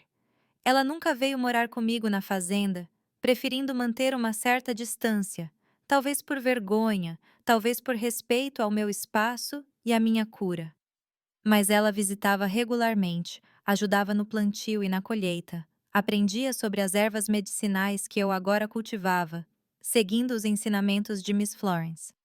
Foi durante uma dessas visitas, cerca de um ano após nosso reencontro, que ela me contou sobre os homens, aqueles que haviam me abusado, que minha avó havia trazido para nossa casa, que haviam pago para destruir minha infância.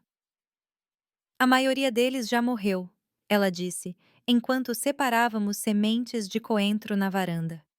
Velhice, doenças, acidentes.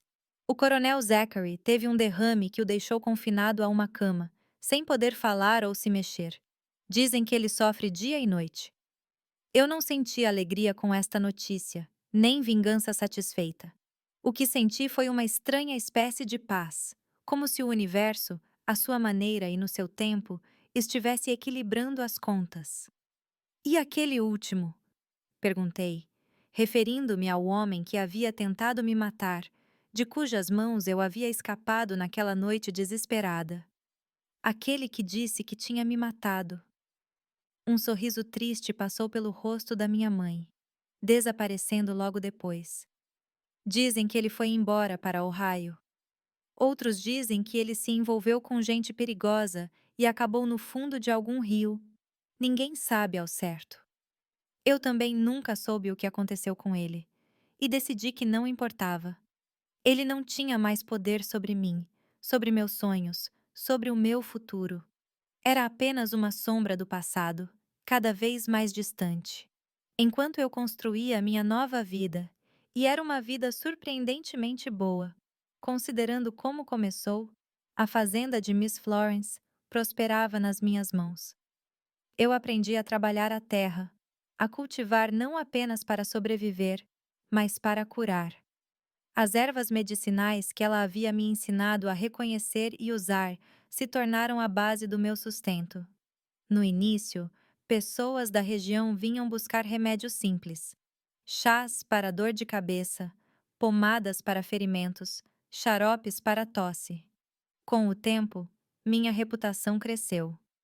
Viajantes vinham de longe para consultar a moça das ervas, como passei a ser conhecida.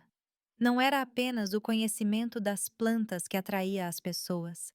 Era algo mais profundo, mais difícil de explicar. Talvez fosse porque eu, tendo conhecido a profundidade do sofrimento humano, conseguia reconhecer a dor nos olhos dos outros. Eu sabia ouvir sem julgar, aconselhar sem impor, oferecer conforto sem falsas promessas. Muitas das pessoas que me procuravam eram mulheres e meninas vítimas de abusos semelhantes aos que eu sofri. Elas vinham buscando remédios para corpos feridos, mas também para almas quebradas. E eu descobri que, ao ajudá-las a curar, eu também me curava.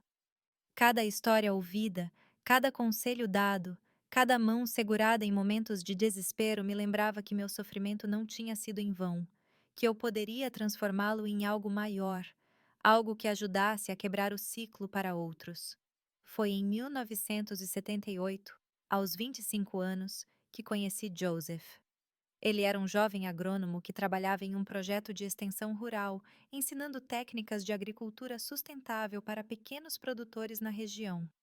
Ele veio à minha fazenda para falar sobre novos métodos de plantio, mas acabou ficando para aprender sobre minhas ervas medicinais. Joseph era diferente de qualquer homem que eu havia conhecido.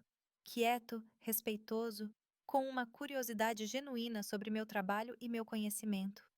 Ele nunca tentou me impressionar ou me dominar, nunca invadiu meu espaço pessoal, nunca presumiu ter direito a nada além do que eu oferecia livremente. Nossa amizade cresceu lentamente, ao longo de meses de visitas periódicas, conversas sobre plantas e colheitas, trocas de saberes e experiências. Eu só percebi que estava me apaixonando quando me peguei, esperando ansiosamente por suas visitas, preparando bolos especiais nos dias em que sabia que ele viria, sonhando com seu sorriso calmo em noites solitárias. O medo, no entanto, era enorme. Depois de tudo o que eu havia passado, a ideia de intimidade física me aterrorizava. As memórias dos abusos ainda estavam lá, enterradas mais fundo, mas prontas para ressurgir ao menor gatilho. Como explicar isso a um homem? Como fazê-lo entender que meu recuo não era rejeição, mas trauma? Foi uma das mulheres que eu ajudei a curar que me deu o conselho que mudaria tudo. Conte a ele, disse Maria, uma mulher de meia idade que havia sobrevivido a um casamento violento. Se ele for o homem certo, ele vai entender. Se não entender, não é o homem para você. Reunindo toda a coragem que eu tinha, em uma tarde de chuva fina que deixava o ar perfumado com o cheiro de terra molhada, eu contei a Joseph partes da minha história, não todos os detalhes sórdidos. Alguns horrores são pesados demais para serem compartilhados. Eu quero que você saiba que eu nunca, jamais farei algo que te cause medo ou desconforto. Podemos ir no seu ritmo, sempre. E se esse ritmo for nunca ir além da amizade, tudo bem também. Nós nos casamos um ano depois, em uma cerimônia simples na própria fazenda. Apenas alguns amigos íntimos, minha mãe e o filho de Miss Florence, que veio especialmente para a ocasião. Plantei flores ao redor da roseira do anjinho, que agora estava grande e frondosa, para que ela também participasse de alguma forma daquele momento de alegria. Nossa vida juntos teve seus desafios, é claro. Havia noites em que eu acordava gritando, presa em pesadelos onde mãos ásperas ainda me machucavam. Momentos em que um toque inesperado me fazia enrijecer de medo. Situações em que a intimidade se tornava impossível devido a flashbacks repentinos. Mas Joseph nunca reclamou, nunca pressionou, nunca me fez sentir quebrada ou insuficiente. Com paciência infinita, ele me ajudou a reencontrar meu próprio corpo, não como fonte de dor e vergonha, mas de prazer e conexão. Um ano após o casamento, descobri que estava grávida. A notícia trouxe uma mistura complexa de alegria e terror. Minha única experiência anterior com gravidez havia sido aquela, aos 12 anos, brutalmente encerrada com um aborto forçado que quase me matou. A ideia de carregar um filho dentro de mim novamente despertava memórias que eu preferia manter enterradas. Eu estou com medo, confessei a Joseph uma noite, deitada em nossa cama simples de madeira que ele mesmo havia construído. E se eu não conseguir amar esta criança? E se vê-la me fizer lembrar de tudo o que eu passei? Ele segurou minha mão entre as dele. Aquelas mãos calejadas do trabalho na terra que nunca nem uma única vez me causaram dor. Então enfrentaremos isso juntos, ele prometeu. Um dia de cada vez. Na nasceu em uma madrugada quente de março de 1980. Depois de um trabalho de parto difícil que durou quase 20 horas, quando a parteira a colocou nos meus braços, pequena e vermelha, chorando forte, algo extraordinário aconteceu. Todo o medo, toda a apreensão, todo o terror antecipado simplesmente desapareceram. Em seu lugar, um amor tão imenso, tão avassalador, que mal cabia no meu peito. Olhando para aquele rostinho perfeito, fiz uma promessa silenciosa. Esta criança jamais conheceria o tipo de dor que eu conheci.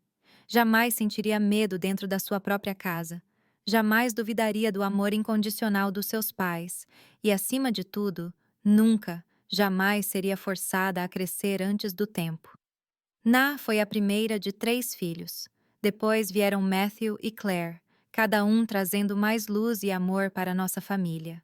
Eu os criei com uma combinação de proteção feroz e liberdade cautelosa. Eu queria que eles fossem fortes, independentes, capazes de reconhecer o perigo, mas sem o peso esmagador da desconfiança que eu carregava. Eu contei minha história para eles quando já estavam crescidos o suficiente para entender.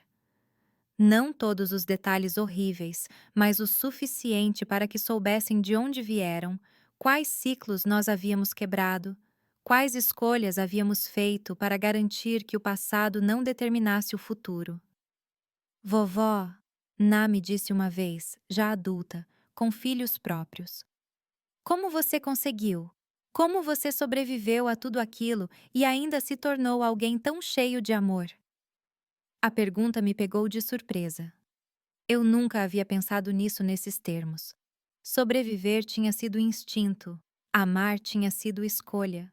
Dia após dia, decisão após decisão, escolhendo não deixar que o ódio e o ressentimento envenenassem o que eu havia conseguido construir. Eu tive ajuda, respondi por fim. Miss Florence, as freiras do abrigo, o pai de vocês. Pessoas que me mostraram que existia bondade no mundo, mesmo depois de eu ter conhecido o pior dele.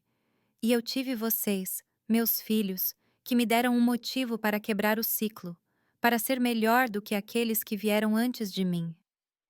Hoje, aos 72 anos, olhando para a longa estrada que percorri desde aquela menina de 7 anos, sendo levada pela primeira vez para fazer serviço, eu sinto um tipo de paz que nunca pensei ser possível.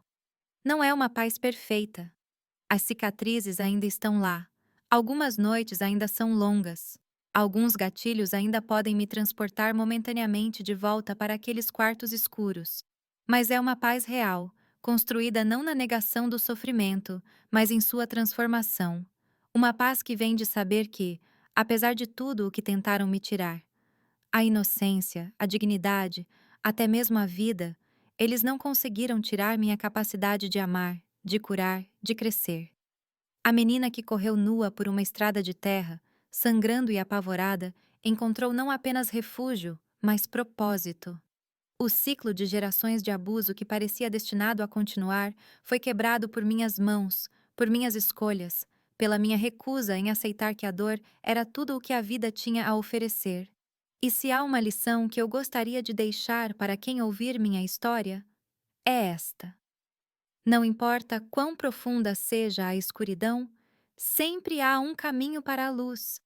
Não importa quantas vezes tentem quebrar você, sempre há a possibilidade de se reconstruir mais forte, mais sábia, mais completa. A cura não apaga as cicatrizes, mas as transforma em marcas de uma batalha vencida, de uma vida resgatada. O tempo tem uma forma curiosa de passar. Quando olhamos para trás, décadas parecem se comprimir em momentos, como páginas de um livro rapidamente folheadas pelo vento. Nesses momentos de reflexão, vejo claramente como cada escolha, cada pequena vitória sobre o medo, me trouxe para onde estou agora. Para esta varanda, onde agora balanço na cadeira, que Joseph construiu para mim há quase 40 anos. Reconstruir uma vida depois de ter sido tão profundamente quebrada não é um processo linear. Não há um momento único de cura completa. Um dia mágico em que acordamos e todo o trauma desapareceu. É mais como aprender a viver com uma parte de si mesmo que foi alterada para sempre, mas sem permitir que essa parte defina quem você é ou quem você pode se tornar. Quando Na completou 7 anos, a mesma idade que eu tinha quando minha avó começou a me vender, passei por um período de ansiedade tão intensa que eu mal conseguia dormir. Eu ficava acordada vigiando minha filha dormir, apavorada com a ideia de que algo horrível pudesse acontecer com ela, de que eu pudesse falhar em protegê-la, assim como minha mãe falhou comigo. Joseph percebeu, é claro, ele sempre tinha uma sensibilidade especial para os momentos em que o passado voltava para me assombrar. Você não é sua avó, ele me lembrava gentilmente, nem sua mãe. Você é Zelda, a mulher mais forte e amorosa que eu conheço. Nena está segura conosco. Era verdade, mas o medo não é racional.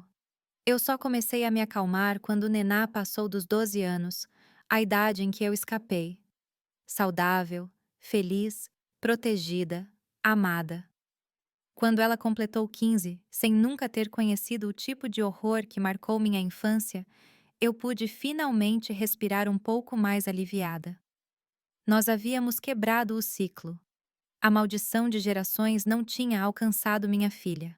Ao longo dos anos 80 e 90, nosso pequeno sítio se transformou. Com o conhecimento de agricultura sustentável de Joseph e o meu próprio sobre plantas medicinais. Criamos um lugar que não era apenas nosso lar, mas um centro de cura e aprendizado para a comunidade. Comecei a receber mulheres, cada vez mais, que vinham buscar não apenas remédios para o corpo, mas para a alma. Mulheres espancadas pelos maridos, meninas abusadas por padrastos ou tios, idosas abandonadas pela família. Elas vinham primeiro pelos chás e pomadas, depois voltavam pelas conversas, pelo acolhimento, pela possibilidade de serem ouvidas sem julgamento. Como você conseguiu superar, diz Zelda? Era a pergunta que eu mais ouvia. Como você encontrou força para seguir em frente? Eu nunca tive respostas fáceis. Cada pessoa é única. Cada trauma deixa marcas diferentes. O que funcionou para mim pode não funcionar para os outros. Mas havia algo que eu sempre compartilhava: a ideia de que somos mais fortes do que imaginamos, que dentro de nós existe uma capacidade de regeneração que vai além do que parece possível nos momentos de maior desespero. Em 1988, formalizamos nosso trabalho, criando a Associação Flores Silvestres. Com a ajuda de alguns amigos, incluindo o Sr. Augustus, o professor aposentado que havia me incentivado a estudar anos antes, conseguimos uma pequena subvenção para construir algumas instalações básicas. Uma sala maior para consultas, um galpão para processamento de ervas, um espaço para reuniões e workshops.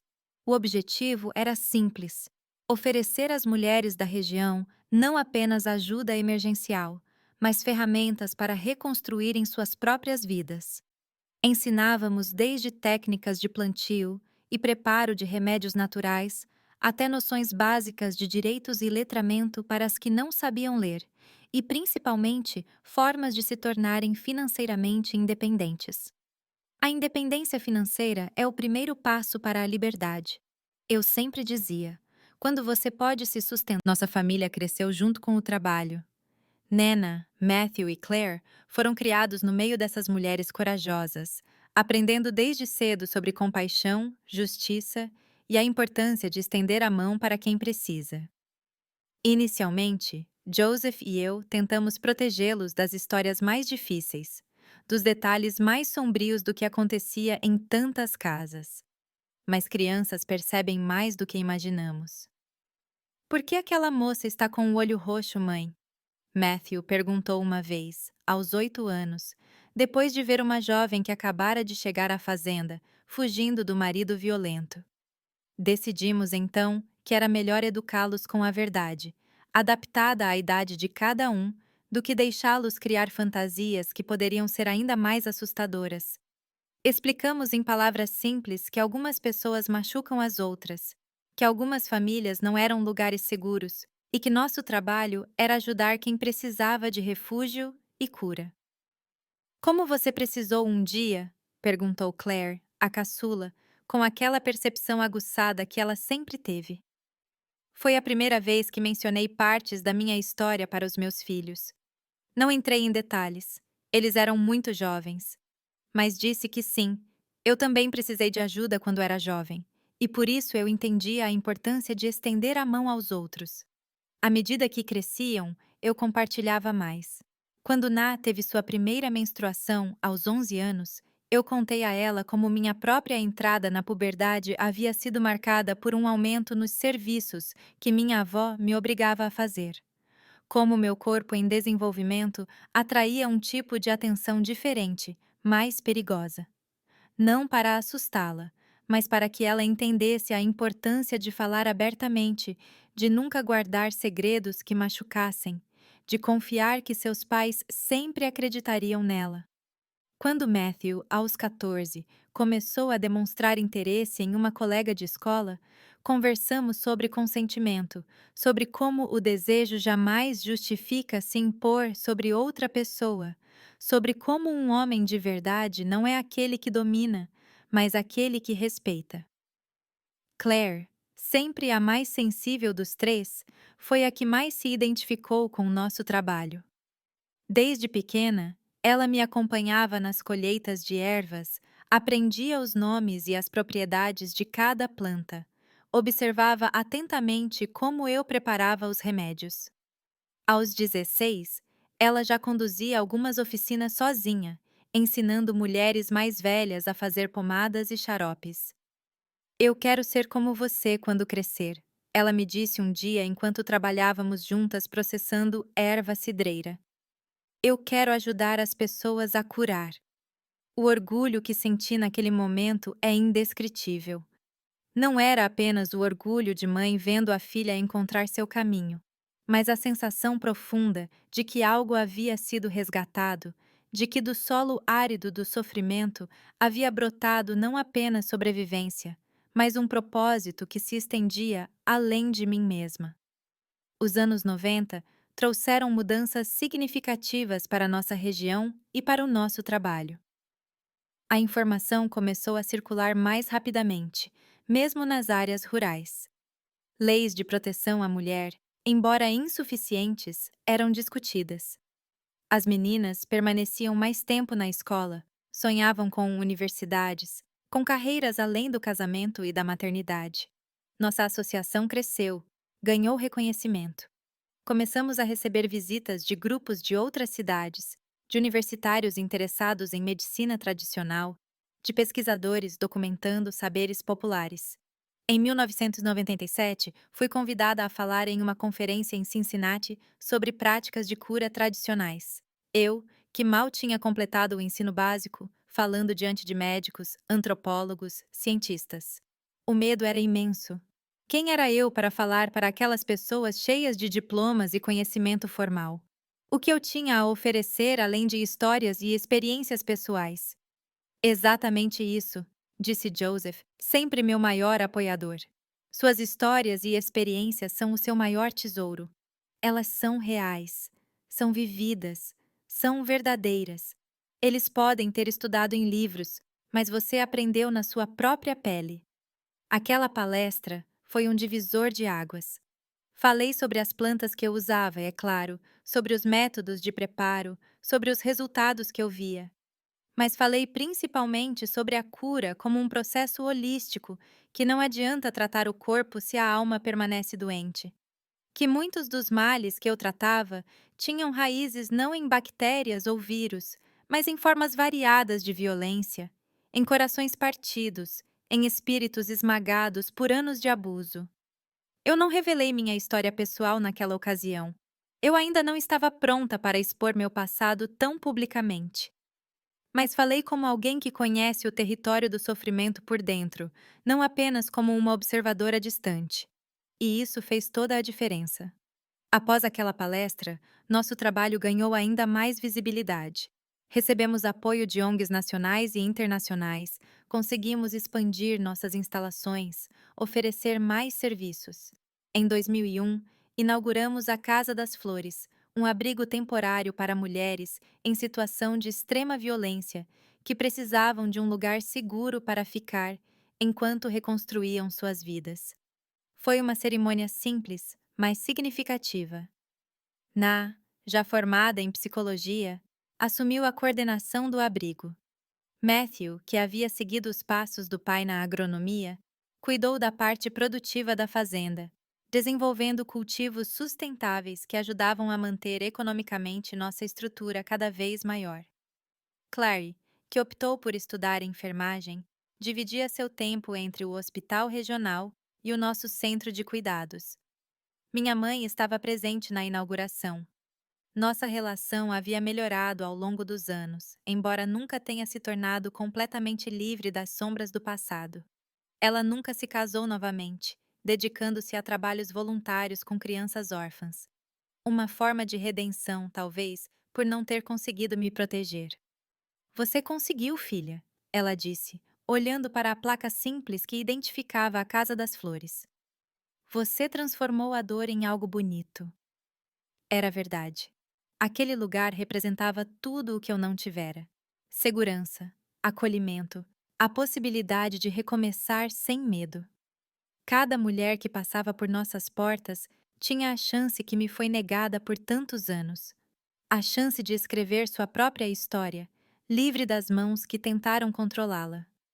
Em 2010, aos 57 anos, fiz algo que nunca imaginei que faria. Eu escrevi um livro. Não era um livro técnico sobre plantas medicinais, embora esse conhecimento estivesse presente nas páginas. Era a minha história, contada pela primeira vez de forma completa, sem censura ou omissões. Flores entre os espinhos nasceu de centenas de noites sem dormir, de lágrimas derramadas sobre um caderno simples, de conversas profundas com Joseph e meus filhos, que me incentivaram a cada passo. Não foi fácil reviver certos momentos, colocar em palavras experiências que por tanto tempo ficaram apenas como sensações de terror no meu corpo. Mas foi libertador. O livro, publicado inicialmente por uma pequena editora regional, superou todas as expectativas. Foi reimpresso várias vezes, alcançou outras regiões do país, acabou sendo traduzido para o espanhol e distribuído em outros países das Américas. Recebi centenas de cartas e, mais tarde, e-mails de mulheres que se identificavam com partes da minha jornada, que encontravam esperança na possibilidade de reconstrução que minha história representava. Sua história salvou minha vida, escreveu uma jovem de Indiana. Eu estava prestes a desistir quando li seu livro e percebi que se você conseguiu sobreviver ao que passou, eu também posso. Foi difícil assimilar o impacto que minhas palavras tinham.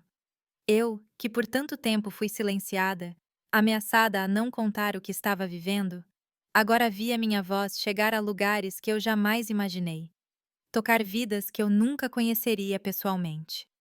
Com os direitos autorais do livro, expandimos ainda mais nosso trabalho. Criamos um programa de bolsas de estudo para jovens sobreviventes de violência, uma biblioteca comunitária especializada em direitos das mulheres, oficinas de formação profissional em diversas áreas. Nossa pequena fazenda se transformou em um verdadeiro centro de transformação social, recebendo pessoas de todo o país. Joseph esteve ao meu lado em cada passo desta jornada, meu companheiro, meu porto seguro. Mesmo quando o trabalho exigia viagens, palestras, reuniões, ele nunca reclamou, nunca me fez sentir dividida entre minhas responsabilidades familiares e minha missão maior. Seu propósito faz parte de quem você é, ele dizia. E eu me apaixonei por quem você é, não por quem eu achei que poderia moldar. A vida, no entanto, sempre nos lembra de sua natureza impermanente. Em 2018, Joseph foi diagnosticado com um câncer de pâncreas agressivo.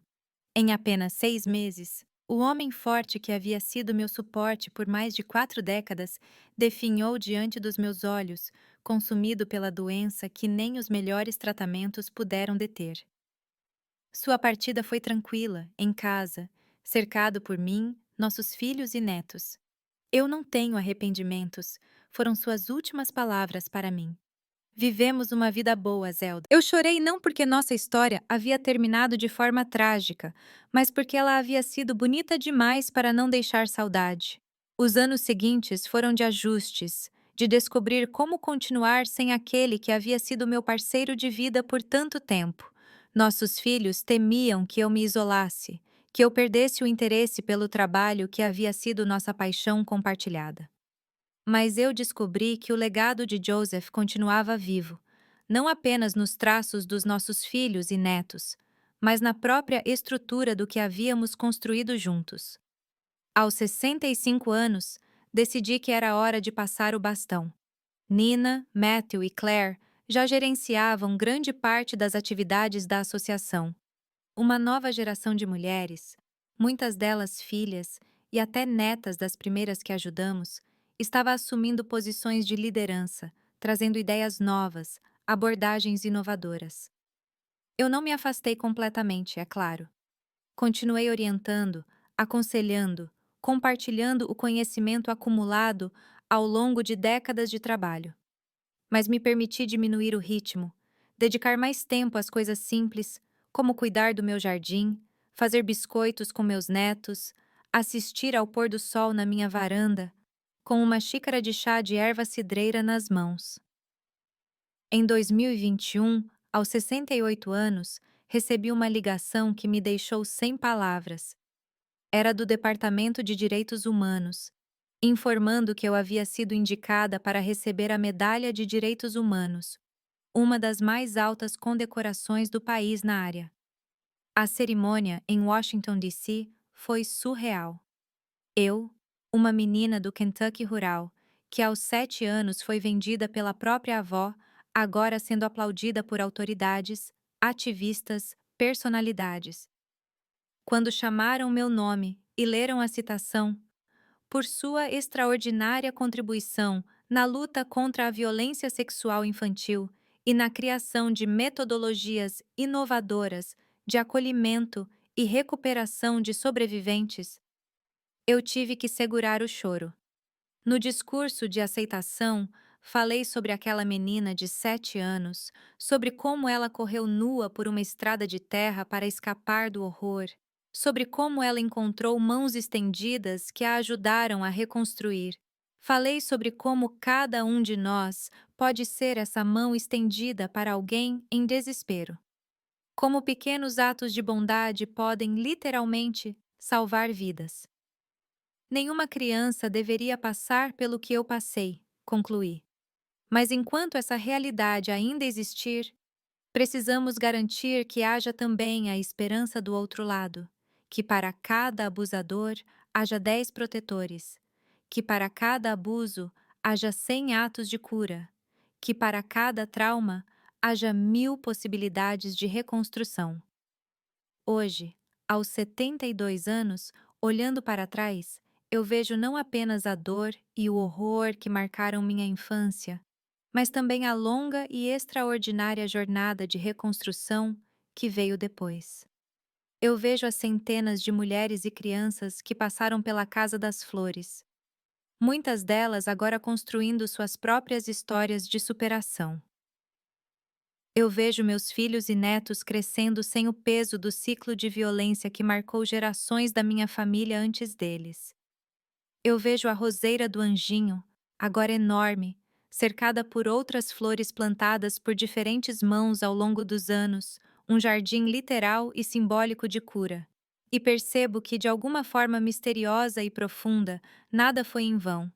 Que cada lágrima derramada, cada ferida infligida, cada noite de terror se transformou, através de escolhas conscientes e trabalho constante, em ferramentas para curar não apenas a mim mesma, mas inúmeras outras pessoas. Esta é a alquimia da vida, nossa capacidade de transformar o chumbo do sofrimento no ouro da sabedoria e da compaixão. Não é mágica, é trabalho duro. Não acontece da noite para o dia, mas ao longo de décadas de pequenas escolhas diárias de não ceder à amargura, ao ódio, ao desespero. Meus queridos amigos que estão me ouvindo agora, se esta história tocou seu coração de alguma forma, eu peço que deixem seu like, se inscrevam no canal Contos da Vovó e compartilhem com alguém que possa precisar ouvir que a reconstrução é possível, que o fim de um pesadelo pode ser o início de uma vida com sentido. E lembrem-se, ninguém deve enfrentar seus demônios sozinho. Ninguém deve carregar o peso do trauma sem uma mão amiga para compartilhar o fardo. Se você está passando por algo difícil agora, saiba que não está sozinha. Sempre há um caminho para a cura, sempre uma possibilidade de reconstrução, sempre uma nova manhã esperando depois da noite mais escura. Esta vovó que vos fala já viu o pior e o melhor da humanidade e escolhe acreditar no melhor a cada dia.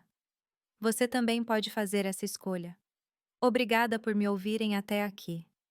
Que Deus proteja o caminho de cada um de vocês. E que nunca lhes falte a coragem de transformar a dor em propósito, o trauma em sabedoria e as cicatrizes em mapas para guiar outros para a liberdade.